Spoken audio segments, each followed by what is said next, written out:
So for the person who's watching, who is the artist, who is feeling the things that you felt, how do you do that? Intuition, I would say. Um, whatever feels right for you is because, like, to be honest, like, I don't have a plan B. My plan B is making sure plan A works.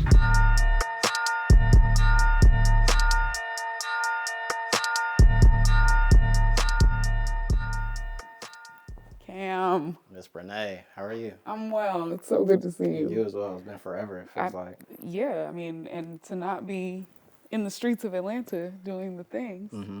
It's good to be here intentionally, Yeah, talk to you. I hear we have some things to discuss. absolutely. Are you ready? Yeah, let's do it. All right, so what's going on, everybody? I'm Anisa Breneé, and this is the one and only Cam the Artisan. For those of y'all who have never met either one of us, you're about to get into a very deep dive with Cam through me, and unfortunately, I might not ask your question today, and that's okay, but slide in his DMs, get under the comments, leave a comment on YouTube as well, and just stay tuned. You're gonna really hear some great things. So I wanna go all the way back. I wanna kind of talk about one, how we met, but Mm-hmm. two, also just like old Atlanta for us now. Yeah, I think considering to people who are from here, like yeah. both you and I are, we are not yet old Atlanta. Nah, not yet. No, we're like medium Atlanta. Medium, kind of, Medium. sort of, kind of like Atlanta. We're almost jits. Yeah. It's cool, right? So when you think back to, let's go all the way back before you were Cam the Artisan, Mm-hmm. right? Does it make sense, like what you're doing right now? Were you beating on the desk in high school with the pencils? Were you making beats? Were you rapping? Were you that kid? Does that make sense? Yeah, so for me, I feel like I got my first start at the age of 6. That's when I initially wrote my first rap. And then at that point forward, like you said, the beating on the desk, the getting in trouble for making beats in the back of the classroom with the pencil and my knuckles and everything. And then from then, it just graduated towards finding an actual place to record my vocals. Um, And then by the time I graduated high school, I'm like, oh, I have enough songs to just start putting stuff out. Yeah, and that was like the SoundCloud Yeah, era. that was peak SoundCloud era. Yeah. Do you remember the first record you created? Yeah, so. Oh, you got wait, you remember. Nah, absolutely. Oh, give us a piece. What was it called? Do the Um, things. so the song was called Hot Like Fire, Cold Like Ice. Sounds about And right. we were just bullshitting. We were You're just a like, kid in Atlanta, yes. yeah. Got you. We just like, okay, hot like fire, cold like ice, fresh. And then we just laid it down. Don't stop there. I don't remember. I just remember the chorus. I don't remember the verse. I don't remember the verse. Okay. But yeah, so that was the first song, and I remember being so excited finishing it. I was like, "Yo, this is my first like official song, technically." And at that time, I was in the Boys and Girls Club, and I get to the Boys and Girls Club, and I show all the homies, and they just like, That's the one. "Yeah," because my homie was on it. It was me and my homie, and they was like, "Okay, we don't like the first guy, but you was sliding, you was doing your thing." So I was like, "All right, cool. I could see myself pushing through with this." Okay, so I missed a piece here. It Yeah. wasn't just you on that Yeah. record. It was you, so So you mean to tell me you were in a boy band? I was in 2 boy bands actually. Yeah. So high school, freshman year, I started a little rap group called OSMG, Outer Space Music Group. I know that's right. And Y'all had the cartoon backpacks too, didn't y'all? nah, we didn't have all that. I had me a little Jan Sport. It was nothing too crazy. It was me, my homie DJ Moon, who's doing phenomenally right now. He's working with Playboy Cardi and everybody in Opium right now, so shout out to him. Me, him, my homie Tyler Roach, my homie Corey Hill, and my homie Jacob. And it was funny because at the start, I was the main one writing everybody's verses. Because, yeah, people they weren't that confident in their rapping ability yet. So I was like, all right, I'll just write y'all's verses. And there's one song on SoundCloud. I'm not going to say what it is, but everybody's verse on that song is essentially me, but just, in their own way. And, shortly after that, we kind of broke up as all great boy bands do. Yeah, for sure. Yeah. And Absolutely. shortly after, I got into another boy band, as you said, called the Suburbians. The Suburbians? Oh, Suburbians. okay. I was So just yeah, trying to make sure. yeah. Shout out to all the outskirt babies. So yeah, so it was a play on words. So it was spelled Subherbians. Um, I think that group challenged my lyrical ability more than the first group because they were really like lyrical and doing these double entendres and all this wordplay and stuff like that. And I'm like, all right, cool. Let me kind of dig into that bag a little more. And I feel like that's what helped cultivate that side of it. Mm. And But so but you literally can't be called the Superbians and not think you're about to walk into y'all saying words like indubitably. indubitably, Yeah. yeah, it's So like Aquila and the B times 12. times five. Mm. We was only in high school. We didn't know all the words. So you were in Webster regularly Yeah, when you were. That's hard. we were trying to find words to rhyme with orange, and we were one of those kids. The things that were impossible Yeah, to others. yeah, Yeah, yeah. that's good. I love that. Hmm. So I want to keep going in that same time period because something I realized that you and I have in common Hmm. is that we were choir kids. Oh yeah, And I absolutely. don't mean like choir necessarily at school, Yeah, but in the church. church. And when you think about musicians across the world, really, Mm. but I like to think, especially here in Atlanta, so many artists got their start at the church. Church. Yeah. Whether you were playing the keys, whether you were a drummer, whether you were in the youth choir, children's choir, mass choir, whatever Yeah. that looked like. So, how did that time period help shape you into who you are now as well? So background for me, my entire family is based in the church, and my entire family is musical. So for me, seeing that and essentially being a part of it, it just naturally flowed to me. Um, I think sung my first song at church. I think I was probably like 9 or 10 or something like that. Solo. Yeah. And it was nothing crazy. It was like, I was created to To make make your your praise praise glorious. glorious. Mm. Yeah. So Yeah, that was that's Martha. Martha Yeah, Manuzzi. I know that's Come right. on now. Y'all don't know They church don't for know. They real. don't. They don't Mm-mm. know. So yeah, that was the first song I ever sung, and obviously I was in the kids choir as well. Before that, even just that being a solo song that I did. I also played drums in church as well too. So I feel like with that allowed me to understand pockets very well. Mm. Um, I think for me, seeing my cousin play drums and how well he did it inspired me to want to do it. And once I took it on, I went head first, and I got really good. And then at a certain point, I just lost my passion for it. But to answer your question, I think me getting that start, just singing in general, in a lot of people don't realize, especially if you go to like a Baptist church or like one of them really like southern rooted churches. Don't be Pentecostal. I ain't Pentecostal. No, I'm not talking about you, but Oh, I'm you see saying in don't general, be. yeah. If you go to a Pentecostal church, you have no. Like you gotta Got do to, something got to, musically inclined. got to. Yeah, and it's just one of those things where when you're in it, and it's gonna naturally gravitate to you at some point in time. Yeah, Like you can't get away from that. yeah. I also just love meeting people who are well versed in more than just the genre that they're immersed in Yeah, today, absolutely. especially gospel music. So when I come across people who know songs Hmm. like what we were just saying, it's always powerful to me just to see people's upbringing. Yeah, And it helps me think about how I even got into the career that I'm in as well. My yeah. parents didn't let me do nothing. Nothing. We in the same boat. Okay, mom was minister of music at church. Dad was Mm-hmm. over the audio, Yep. visual. Mm-hmm. So my life was bus, club, Yeah. another club, church. Get back on the bus, go to school. You know what I'm saying? So it's always really rewarding to hear that. So all right, so we keep going. We play the drum at church. We're in the choir. We're active. Mm-hmm.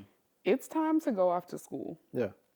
Now, I recently have had a few conversations with a lot of different creatives here in Atlanta who went to again, what I call the outskirt schools. So Yeah. you might not have gone to school downtown Atlanta, but you were at the KSUs, the Valdosta's. I was at West Georgia. Okay. And so much greatness, I feel like, has come out of like these surrounding schools. Did you choose to go to school? And if not, why? Like, what was your reasoning? Did you feel like music was like the sole thing to do? And if you did go, how did going to school also help shape the artist in you? So it's funny because I think when I first started breaking into Atlanta, there was a lot of people assuming that I went to this school or that school because I was always there. Same. So a lot of people thought I went to Kennesaw State, and a Yeah. lot of people think I went to Georgia State. State. State, yeah. Period. Both wrong. I Both. went to UGA. I did not go to UGA. I went to Atlanta Art Institute for audio production. Well, drop the And mic on them then. Whatever. little baby art school, they got shut down a couple years ago. So. It's cool. You still went. So did Morris Brown. They back. Nah, so I was there for 2 years.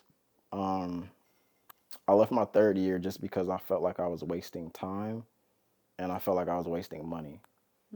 Nothing against anyone, like all of my professors, like I'm still in contact with them, like they're all rooting for me. One of my professors actually works at Georgia State now, so we meet every now and then.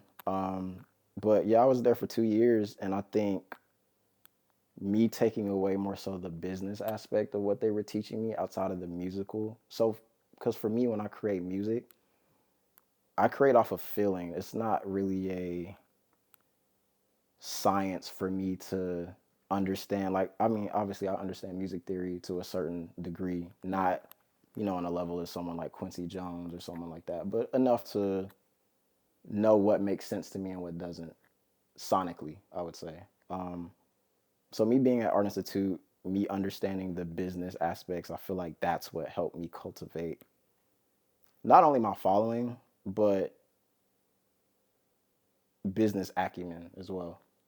And I'm really grateful for teachers like Jacobs, teachers like Edwards. I forget if she was Russian or German, but Miss O, my music theory teacher, she was amazing.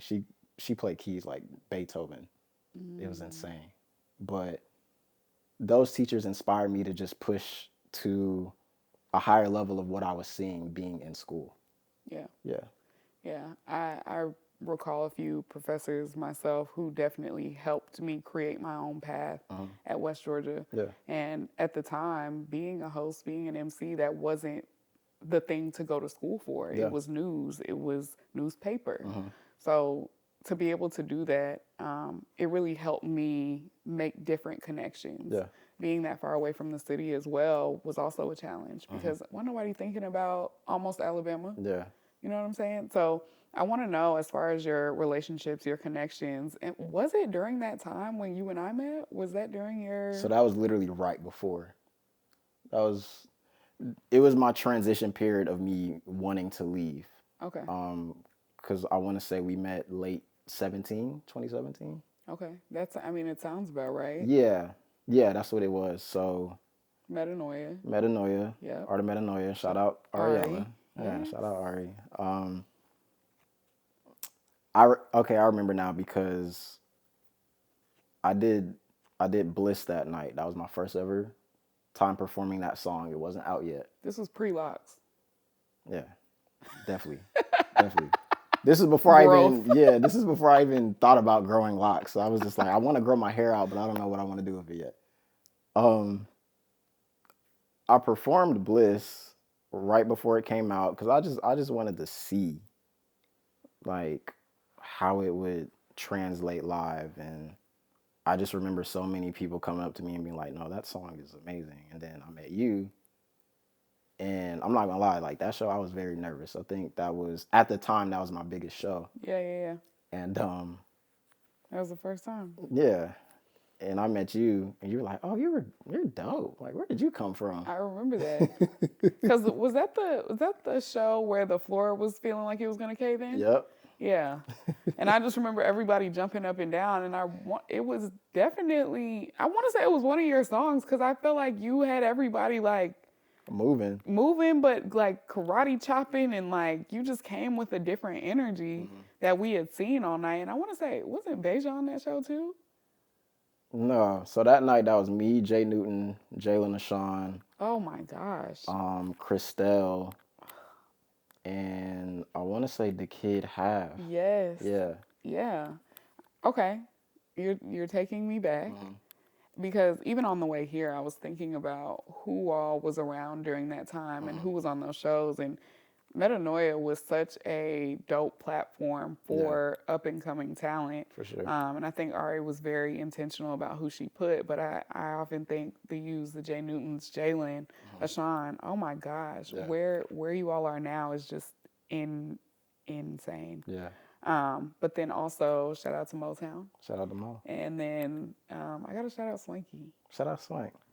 It wasn't until that day we were at the house and we were in the studio.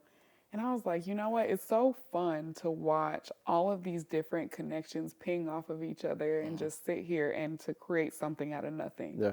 Because it felt like we were just in there using room tones. And then after that, we'd hit a button and then this would happen and that would happen. And then we go make tea. That sounds like Swanky. T-Man. That's his new name, The T-Man. T-Man. So even a moment like this, when you look around the room and who's all here with you in this moment, based off of your connections, talk a little bit about like keeping these people with you and what the journey has looked like. Because everybody's not meant to stay. Yeah. But I think many of us are certainly blessed to still have people with us who have seen us over the years. Yeah, so for me, I'm just very intentional about who I keep around me. When I meet people, it's just a certain energy that I go off of. I had a bad habit with prejudging people when I was younger, and I feel like that destroyed certain relationships for me. But now, in my growth as a black man in Atlanta, I've come to realize that the people that really cherish and honor what it is that you do and who you are as a person, those are who you need to keep around. Those are the people that you need to help in their journey as well too. Like I'm never super selfish to a point to where I'm just asking people to just help me. If there's an opportunity for any of the homies, any of my homegirls, and I'm just like, oh, you know what? I think they would be a great fit for that. I'm shooting their information to whoever. That's just who I am. That's how I've always been. I've never strayed away from looking out for people. Yeah. Yeah. Did y'all hear the I love you in that? That was so sweet. That was cute. So I wanna shift gears a little bit. Go back to something you said. You went to Art Institute of Atlanta, and it's more than just music at this point. Being in creative spaces like that. I mean, I'm sure you were always this fresh, but I gotta get into your fashion. Okay. I want to talk about it right now. We're giving warmth. Down here, the browns match the skin tone. Yeah. Down here, I'm rich as fuck. Okay. Yeah. And I'm rich all over. Yeah. Yeah. So talk a little bit about it. Who are some of your influences, and like were you like this your whole life? If you ask my dad, yes. If you ask me, no. I don't think I was like this my whole life. So I wish I had pictures of me when I was younger, but there's pictures of me in like, a electric blue suit at church, and I got like a little yellow shirt under it. You were one of those. But it's like, I didn't dress myself. My dad did. But of course, growing up, I had that phase where I'm like, okay, I kind of want to try this style. No, this doesn't work. I'll say until I got to high school was when I really cultivated a sense of fashion, just for myself. It wasn't until then. Yeah, it wasn't until then. So based off of what the blue suit and the yellow shirt, and the dad was like, wear this. You said, I'm not doing that. It wasn't even that. It's more so I saw what my dad did. Yeah. I saw what my mom did. And also my sister is very fashionable as well. And I think once I got to high school, I'm like, all right, let me take a little piece of what everybody in my family does and let me just make it my own. And I'm not gonna lie, freshman year, it wasn't hitting on nothing. Paint it. Paint the picture. What was it? You were wearing the puka shells with the Sperry's? No, I wasn't doing that. No. He's laughing because he was wearing them. Yeah, I know Groovy was. I know Groovy was. Um, no, so freshman year, I was really heavy on just like graphic tees. So I had a Sprite graphic tee, a Pepsi You graphic were in the tee, Walmart shopping Target. section. I was in the Sorry, I'm Target sorry, shopping not too much. section. I was at Walmart. $5. I was graphic tee heavy first 2 years of high school, and then I had the City Trends pants where the back design matched the color of the T-shirt I was wearing. So if I had a green shirt on, the print on the back of my pants had like green elements in it and Yes. whatever. And then I wasn't a really big Jordan guy in high school, so I don't even remember what shoes. No, I remember. I had a lot of Converses. I had every color Converse.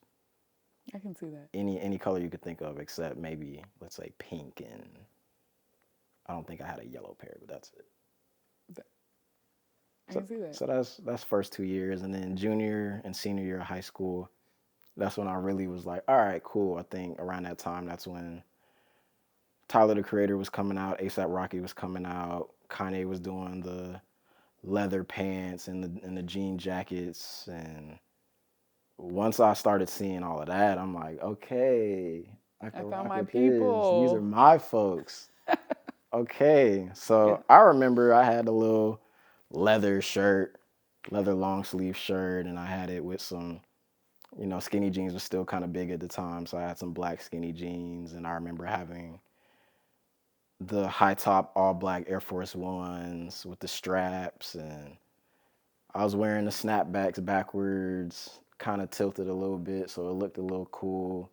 Whatever shoes I was wearing, the snapback had to match.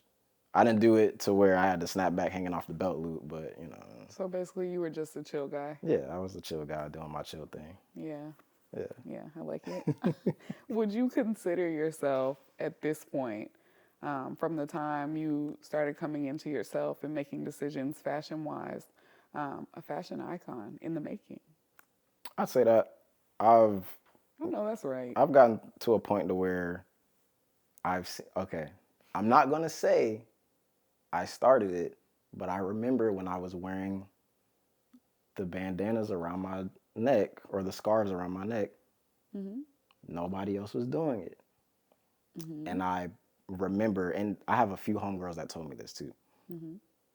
There's like, I feel like more people were wearing the neck scarves months after I started seeing you wear it. Like, I just remember only seeing you wear it. And then about a couple months after that, I just started seeing a bunch of people wear them. I'm not going to take credit for that because, again, my inspiration of where I got it from stemmed from somewhere. Mm-hmm. Not saying that it was a direct correlation, but it kind of rippled over, I would say. Is in terms of a fashion icon, I mean, I always get compliments on my fashion. I've made connections just off of how I showed up in a place.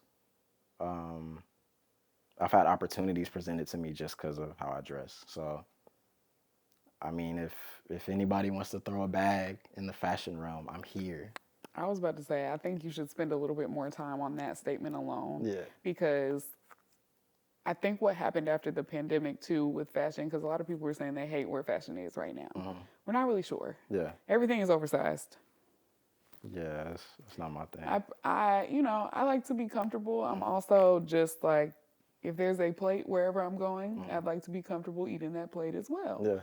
Yeah. But also too, just I think we've leaned so much into streetwear, and not that there's anything wrong with that. There is luxury streetwear Yeah. out there. Absolutely. I think that you were ahead of your time a little bit Okay. when it came to wearing the scarf around your neck, but you were right on time for the age that you were walking into. Yeah, absolutely. Meaning, I can understand where your homegirls were saying there were people doing it after you. Well, that's because we're all at this certain age where the next step to this is being exposed to whatever this look is. Yeah. This whatever the career looks like, it's appropriate for that. The music that we're listening to was appropriate for what you were doing. Like you are just different. Yeah, I appreciate it. And you had the foresight to see that. So I think that that's really, really cool. Now, you've achieved so much over the last, I don't even know how many years that it's been, but I want to go ahead, get the cat. Well, 1, 2, 3, 4, 5, 6, seven, 7, 8. two, 2, three, 3, four, 4, five, 5, six, 6, seven, 7, eight. 100. You've achieved so much, but from the time that you transitioned into Cam the Artisan, I want to say that was what, 2016 Yeah. ish, to now, the response to you as a person and you and your music, is it what you thought it was going to be at this point? Like, you just accepted an award. Yeah. No big deal. And so I would say for me, uh, I'm just very hard on myself, and I'm very aware of where I know that I want to take things and where I know I can and should be. Um, I don't think I'm at a place yet where I'm content.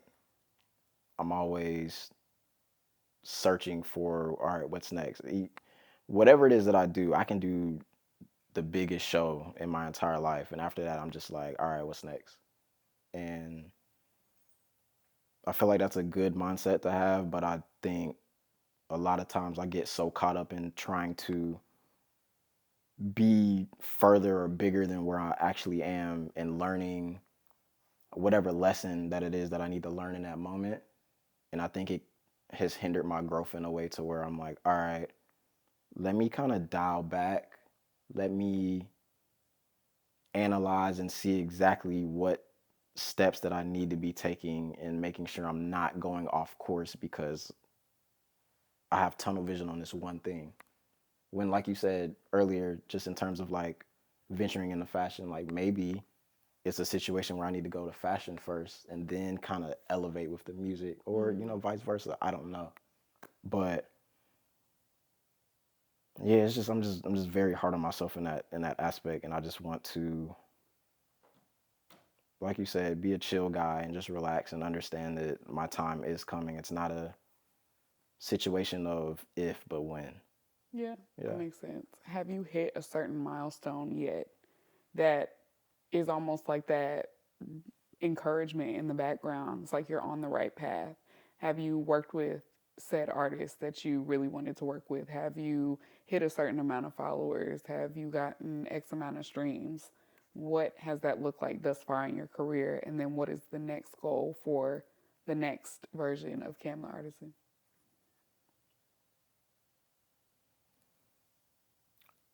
I think there's certain things that I've done that I'm proud of, but again, I don't think I'll ever be content unless it's consistent. So, for example, like very, very early in my transition to Cam the Artisan, like I hit 1 million streams on Spotify in two separate songs. And of course, like YouTube as well, like hitting the milestone of hitting 100,000 views on YouTube on one video and opening up for someone on tour, like and designing a capsule for an indie brand in Atlanta and things of that. Like that's cool, but for me, it's just like, all right,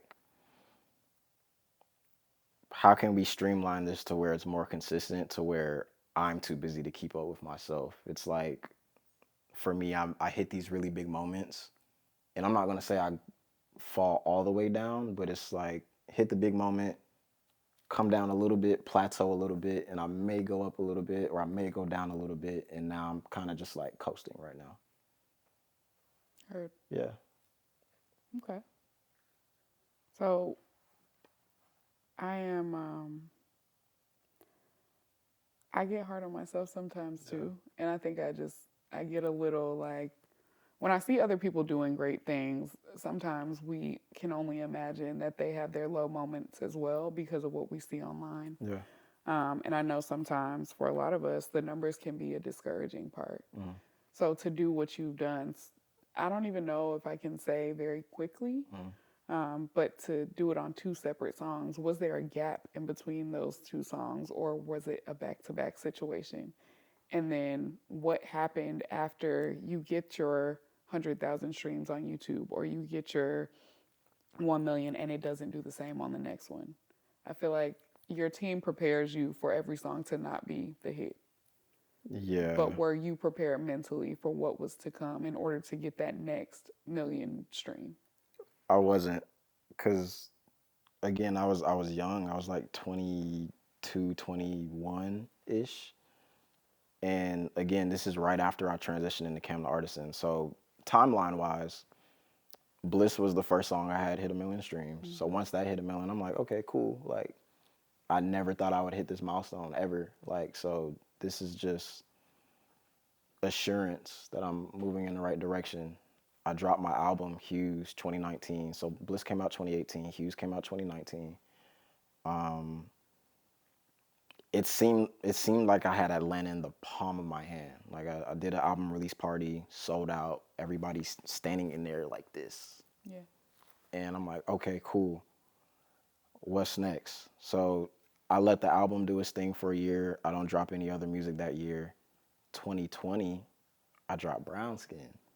I was gonna say. Yeah, and then Yeah. that's the next song to hit a mill, and I'm like, okay, I figured out my personal formula. And then COVID happened, and then at that moment, all the algorithms are changing, all of the social media apps are changing, and the way that I know to market myself and promote myself, it does not work anymore.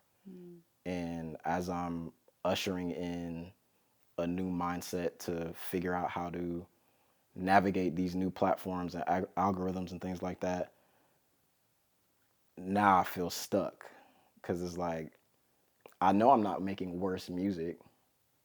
I know it's not a situation where people don't care. It's just people just aren't seeing it.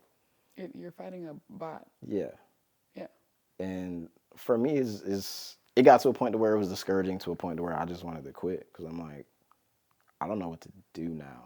Like at first I kind of figured it out, and then now I'm like, okay, what am I doing something wrong? Am I not doing enough of something? And at that moment too, like I'm fighting with like my manager at the time, and it was just a lot going on. 2021 happens, 2022 happens, and I'm like, all right, what's the deal? And I think for me, I had to take a break and a step back because I was getting more overwhelmed, not by the things changing, but where my mentality was at the time. And I was kind of fighting with myself on what what is my value at this point?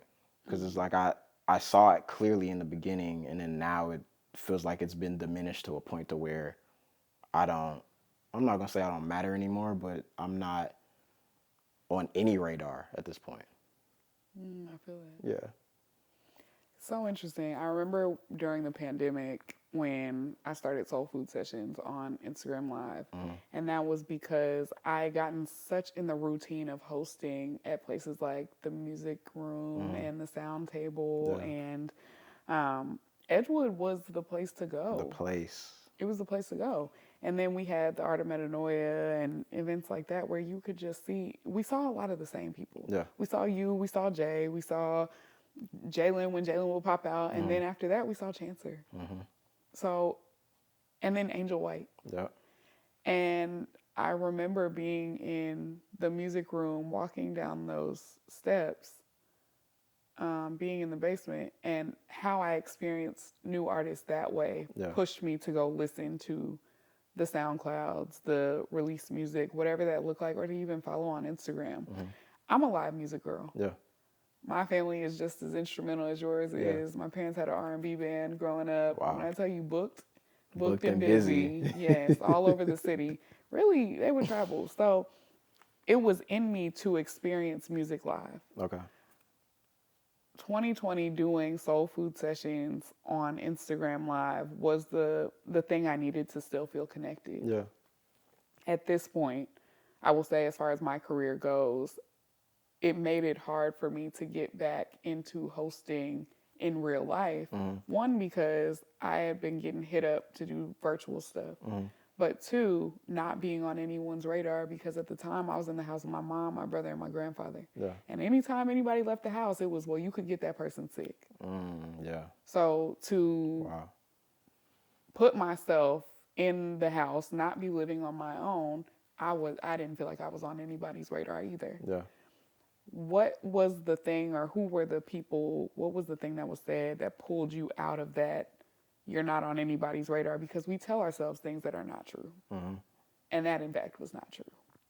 Because there were other avenues for you to explore. It might not have just been the music thing. And I think you touched on that earlier. Yeah. When it came to maybe fashion is the avenue that I have to explore right now in order to get to what the purpose is. As far as who, it was essentially me. I had to pull myself out of it. I mean, I had conversations with my homie Groovy all the time about just like, yo, bro, what direction do I need to go into? Like, what is like, what am I missing? What am I doing wrong? But essentially, I had to just sit with myself for a good year, honestly, and just dissect and pinpoint how to pivot, I would say, and just how to maneuver and just elevate what it is that I was already doing or what I already did. And to be honest, that wasn't a pretty timeline for me because I'm just at that moment I'm just like very irritable and I'm like not even mad at the world, but I'm mad at myself because I'm like, all right, like I can't fall off. Like that's not the route that I'm trying to take right now. And I got to a point to where I was just angry with people around me because I felt like things weren't moving at the pace that I thought they should have. Because it's like, okay, well, if I have these streams, if I'm doing these big shows, if I have this endorsement deal, like, why are we not translating that into something bigger? And I had to realize that, like, at a certain moment, there's not much, most people can do. In certain scenarios, it's like if the world is shut down and nobody really knows what's going on, like you can't really fault people for trying to figure out the same thing that you're trying to figure out. In the same lane, I feel like we say this all the time: pivot, pivot, pivot. And maybe I'm going too deep here. I don't really know, but how do you pivot? I feel like the word came out of nowhere and we made it a buzzword and then we all just kind of adapted to what it looked like. But how do you pivot when you have no clue where to go next? So for the person who's watching, who is the artist, who is feeling the things that you felt, how do you do that? Intuition, I would say.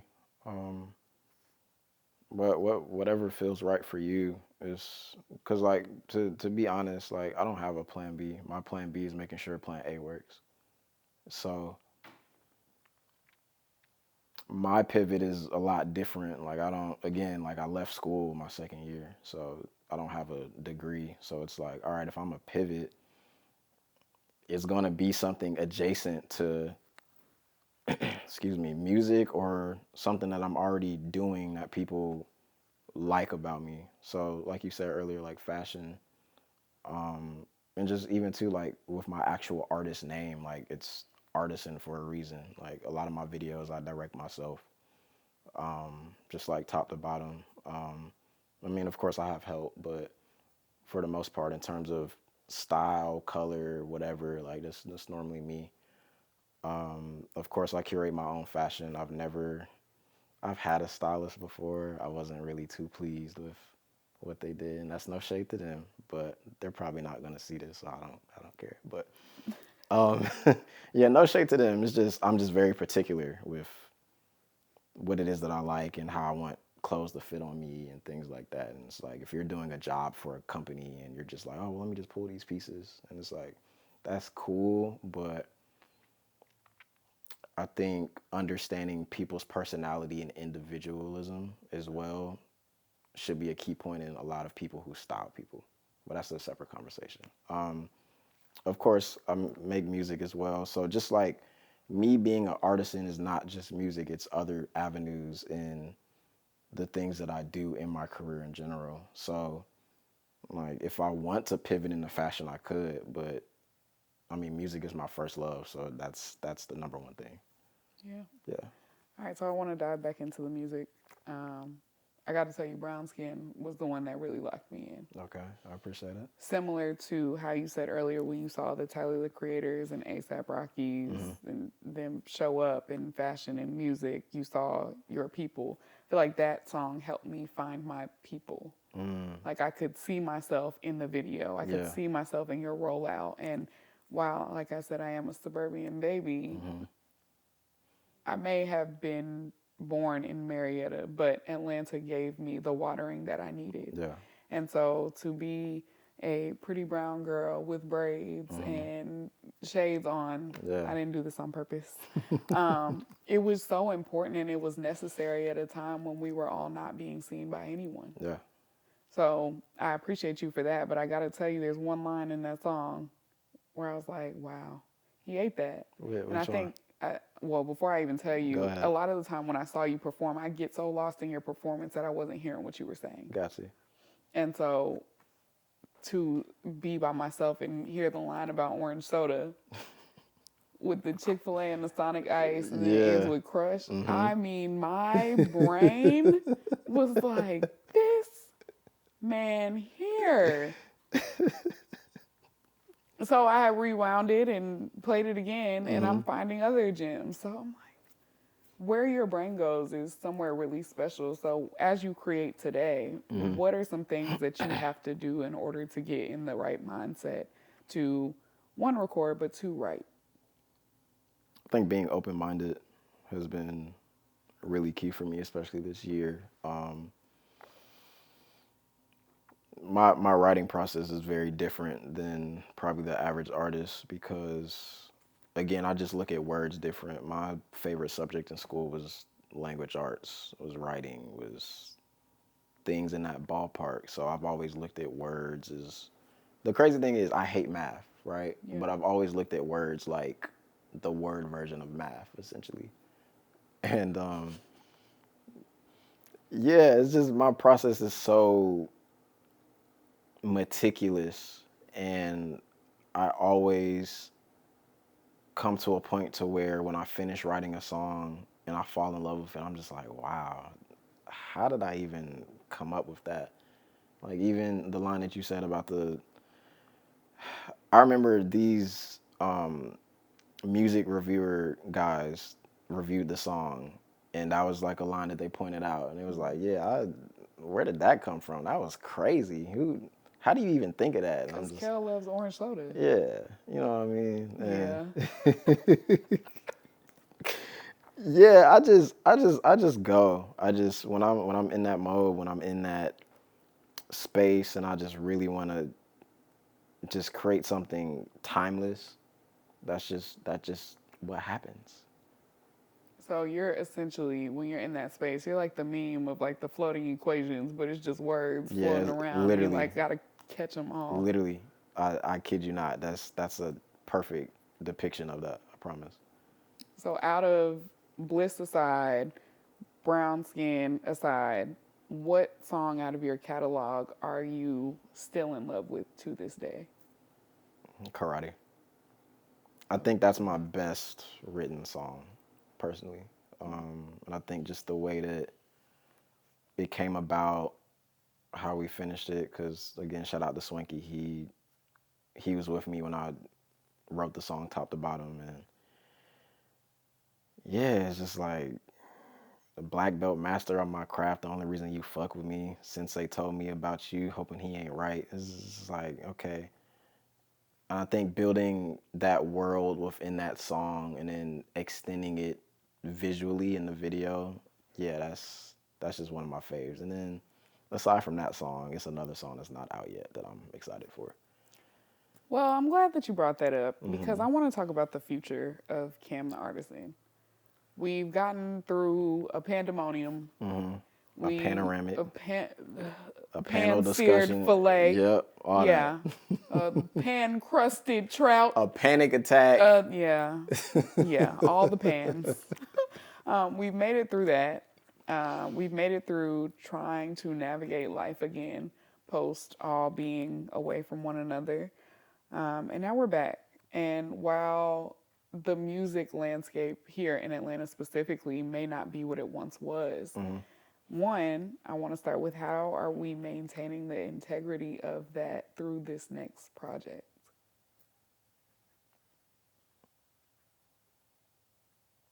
I think continuing to be me, but an elevated version mentally, emotionally, and spiritually without compromising the fun and creativity that I had when I first started. Um, because it's like now you go outside and you hear the same song by 100 times. 30 different people, and it's like I'm hearing these white kids making Atlanta music and they live in Vermont, and I'm hearing these other like types of people making like other music that doesn't even come from their culture, and it's like not knocking them, get it how you get it, but there's a certain level of, like you said, integrity that I feel like a lot of people should have in terms of how they operate and how they create music. Because it's like for me, like if I don't like something, I just don't like it. I'm not gonna make it, especially not for the sake of like somebody else telling me to do it. And kind of like venturing off topic, but like I had a situation where I've had people in my team be like, you need to make this kind of music, because it's like, why wouldn't you? If you were in the studio with X, Y, and Z, why wouldn't you start making music like that now? See, and it's like, I get it, but also too, it's like there's other creative ways to create with people that don't necessarily make the same type of music as you, and it can still be fire. Like just off the top of my head, a perfect example: Earth Gang doing a song with Young Thug. Love that song. Love that song. And when you look at it on paper, like you're just like, how's that gonna work? But it works. And Well, it's because they also remain themselves on a record that they on, came together on. but yeah, and that's my point. It's like as I'm growing in how it is that I'm creating, what it is that I'm creating, I'm keeping the integrity of me and everything. Like it's still gonna be me. Something might be or sound a little weird, but it's still gonna be me, and that's why, because it is me. Yeah. Can I Yeah, tell you what I think is going to happen? go ahead. I think it's just like any and everything else in the world, right? Where everything gravitates back towards a certain space. It's almost like playing air hockey in slow motion. Yeah. Like it's going across the table and it's got to hit this side of the table in order to get over here. I think it's going, whatever this is, whatever your music sounds like, is going to ping back all the people whose music sounds the same right now, looking for that different thing. Yeah. It's almost like the Charlie Wilson effect. Yeah. Okay. And I think it's going to just, in a minute, people are going to be trying to sound like you. Yeah. So, I'm ready for it. so why not keep that same tie the scarf around the neck energy Nah, for sure. and, keep going? Do you feel like for this next project, you have a sense of first album energy going into this? Yes, and I say that because the music that I'm creating now re-sparks that spark I had when I first started rapping. And that was a lot of curiosity. That was a lot of intentionality. That was a lot of playing with words in a way that it doesn't sound or feel corny, but it's damn near genius. And I think with the next project that I'm working on, that's exactly what that is. Yeah. Yeah. And how do you feel like you're challenging yourself this time going into this project? We've taken some time. We're doing fashion. We're doing all the things. But it's time to put some more music out. What challenging things, what funky things can we expect to hear as we experience this next project? It's a lot of weird voices, a lot of I'm just playing with my voice a lot. I'm doing things that I wouldn't normally do, and I'm trying things in a way that I would have hated myself for doing it when I first started. It's like, why are you doing that? And I said, now you're trying to sound like Wayne, you're trying to sound like Kendrick. But in reality, I'm just expanding my palette of what it is that I like and expanding the palettes of those that listen to me and what they may like. Yeah. That's fun. Yeah. Do these voices or personalities have names? No, I'm not crazy. That doesn't make you crazy. I know. I'm just messing Talking about with I'm you. not crazy. I mean, a smidge. Now, I know we could go on and on and on just about all of the things, but for some reason, I am feeling drawn to almost putting together some version of a part 2 of this. Absolutely. Because I think that the conversation we're having here is setting you up for everything else that's to come. But I think a smooth breakdown for once it's finally out, when I feel like you can put your shoulders down, you can breathe a little bit, and people have experienced it in real life, you're going to have so much more to say. Absolutely. On top of that, I do want to just kind of like coast our way out of here a little bit. Yeah. Want to do a little speed round. Okay. Let's do it. Get some personality in here. Let's do it. All right. What's your favorite thing to eat? Pizza. Really? What kind? Pause. 3 meat. Sausage, pepperoni, bacon. From where? I like Papa John's. I like Johnny's. And mellow mushroom is cool. You're very simple. Yeah. Do you get the garlic crust at Papa John's? Or you keep it regular? No, like thin in high crust. school? I'm a thin crust kid. Yeah. Watch your figure. What's your favorite thing to drink? Water. That's why your skin's so nice. Yeah. Skincare routine. What is it? Give me. Scrub, cleanser, witch hazel. I got the little skin brightening serum. And then I got this other like A, B, C, D, E serum that my sister gave me. And then top that off with a moisturizer with SPF. I'm good. Let me tell you something. You've been talking about all the content you want to put on all the networks. You need to go in there and do a Get Ready With Me skincare edition. And I know you don't want to, but play your own song in the background. You're right, yeah. You're bugging. Because all you said was scrub and cleanser. Now people want to know, what does he use? I want to use that too. And then next time, who knows? Brought to you by Cleanser. Yeah, you're Keep right. it clean. You're right. Cam the Artisan clean.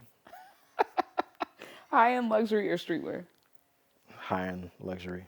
Okay. Yeah. What's your favorite piece that you own? I'm not gonna lie. It's a tie between.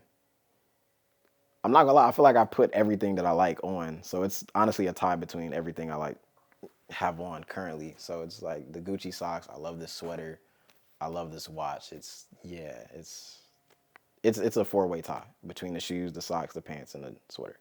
So you're like a subtle flex kind of guy. Yeah, I think doing too much with the outfit takes away the integrity of it. I think if you can do something simple and just have certain pieces, like for example, like this is a vintage brown and gold watch, and then a little Cartier ring, nothing crazy. That I feel like that's what builds the outfit. Yeah. You're great. You're wonderful. What's your favorite guilty pleasure food?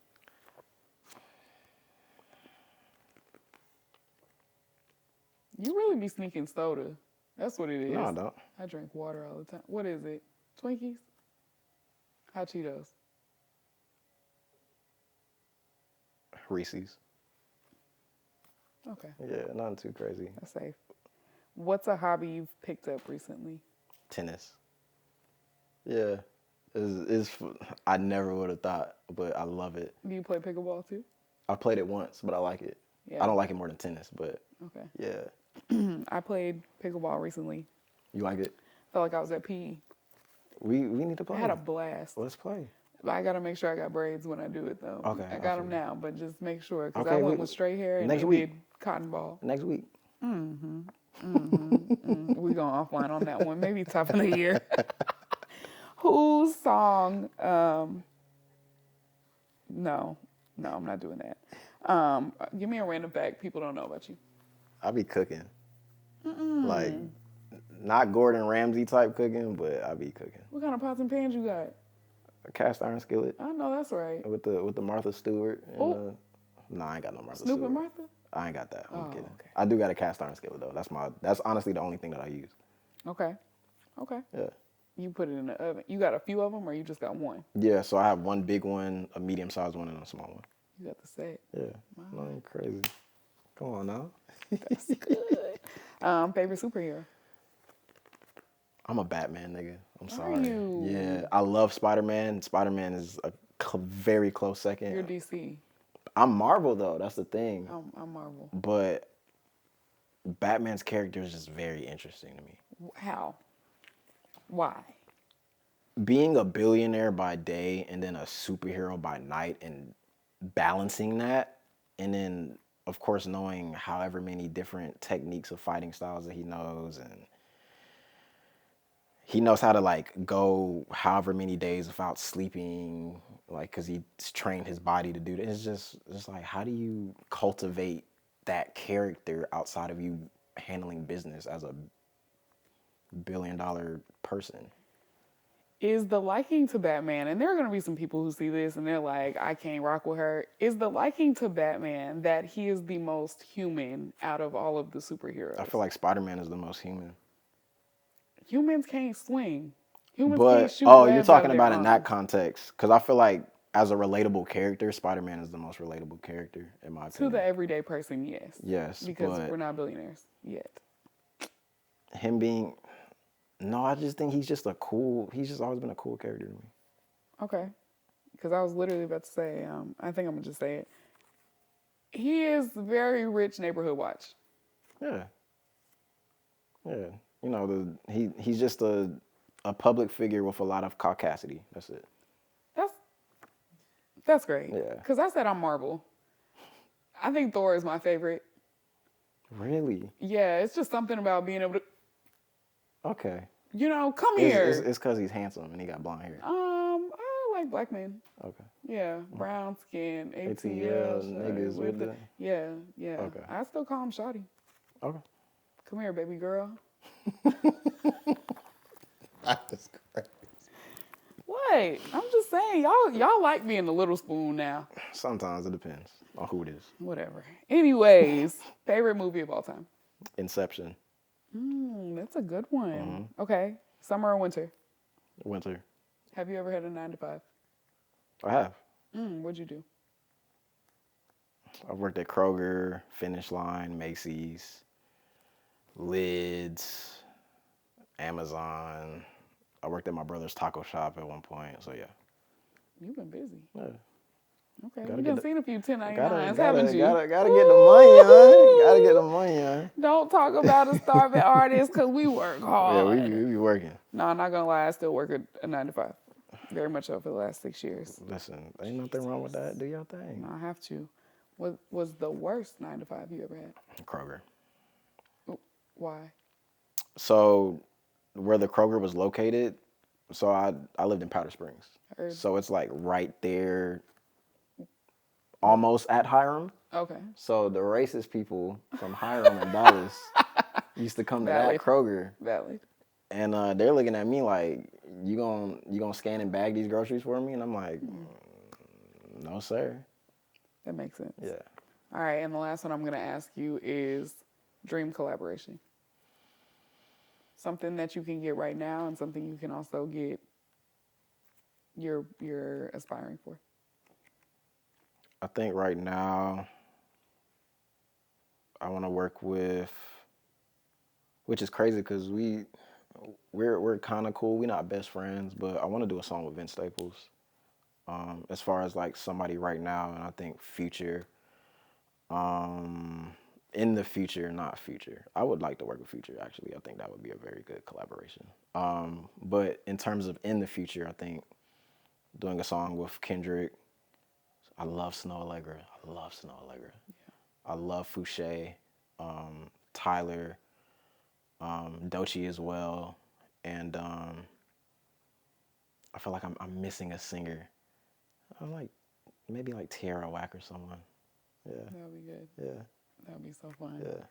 Well, I am literally so excited for you, and at least on my radar, you have not gone anywhere. I appreciate it. I'm Thank you. grateful for you as a friend, I love you you. as a creative. I love you too. Come on now. And I think that what you're going to do next is going to be far beyond anything I think you could have even imagined.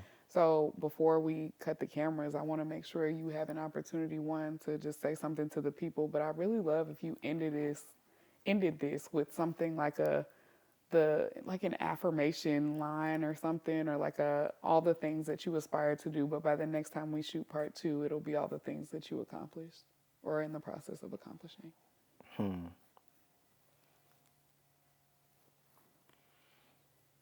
No matter how many different voices and noises you get on the outside, never let that interfere with who you are and what you want to do on the inside. And I think that being different is okay. I've always been told I was different, but be intentional about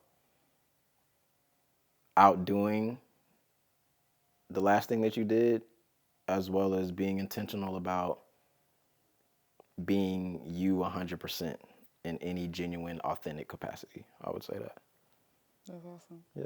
And we're going to get those affirmations on social media. Come on In the now. meantime, I'm Anisa Breneé. This is Cam the Artisan. Shout out to Don Cosme for being a part of this awesome conversation. Also, shout out to Casa That's Loma Wine as well too. Yeah, yeah, that's yeah, the all of homies. it, Yeah, all the of them. whole fam. Yeah. Cause in the club, we all fam. On that note, this is Art, curated by my guy, and we're out. Absolutely.